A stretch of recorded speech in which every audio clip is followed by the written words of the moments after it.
ஓம் சரவணபவ. வாடகை வீட்டில் ஒவ்வொரு வருஷமும் வீடு மாறும்போது நம்ம வீட்டு சாமான்களை மூட்டை கட்டும் போதும் மனசு எவ்வளவு வலிக்கும்னு அனுபவிச்சவங்களுக்கு தான் தெரியும்.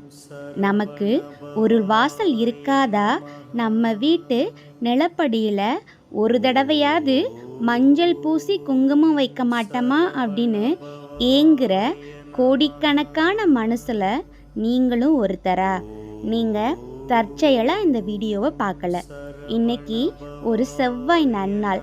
நிலத்துக்கு அதிபதியான செவ்வாய் பகவானுக்கே தலைவனான நம்ம முருகப்பெருமான் உங்கள் வீட்டு வாசலுக்கே வந்து ஒரு ரகசியத்தை சொல்ல போகிறாரு. உங்கள் சொந்த வீடு வெறும் கனவா மட்டும் இருக்க போகிறதில்ல. பணம் பத்தலையே, லோன் தள்ளி போகுதே, வாங்கின இடத்துல வில்லங்கோன்னு நீங்கள் சோர்ந்து போய் இருக்கலாம். ஆனால் ஒன்று ஞாபகம் வச்சுக்கோங்க, நிலத்துக்கு அதிபதி செவ்வாய். அந்த செவ்வாயை ஆள்பவன் நம்ம பூமிநாதன் முருகன்.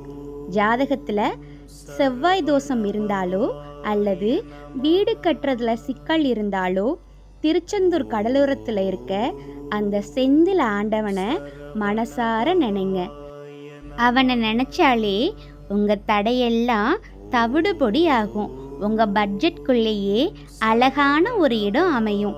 நம்மளால் முடியுமான்னு நீங்கள் சந்தேகப்பட்ட இடத்துல முருகனால் முடியும்னு நம்பிக்கையை வைங்க. அஸ்திவாரம் போடும்போது ஓம் சரவணபவன்னு ஒரு காகிதத்தில் எழுதி அந்த மண்ணு உள்ள வைங்க. அந்த வீட்டை அந்த கந்தன் முன்னின்று கட்டி கொடுப்பான். வாஸ்து பகவானுக்கே வழிகாட்டுறவன் அந்த வேலவன். நீங்கள் போட போகிற ஒவ்வொரு செங்கல்லையும் அவன் வந்து ஆசிர்வதிப்பான். சீக்கிரமே உங்கள் வீட்டு வாசலில் சரவண பவன்னு போர்டு தொங்க போகுது. பால் காய்ச்சிற அந்த நாள் ரொம்ப தூரத்தில் இல்லை. முருகனை நம்பினோர் கைவிடப்பட மாட்டாங்க. கண்ணை மூடி வேண்டிக்கோங்க, முருகா எனக்கு ஒரு கூரை கொடு, உன்னை அங்கே வந்து குடி வைக்கிறேன்னு. ஒரு தாய் தன் குழந்தை கேட்டா எப்படி மறக்காம செய்வாளோ அதே போல உங்க வேண்டுதலை அவன் நிறைவேற்றுவான். நிச்சயம் நடக்கும். உங்க சொந்த வீட்டில் உட்காந்து இதே முருகனை நீங்க வழிபடத்தான் போறீங்க. அந்த மங்கள நாள் சீக்கிரம் அமையத்தான் போகுது. ஓம் சரவணபவ.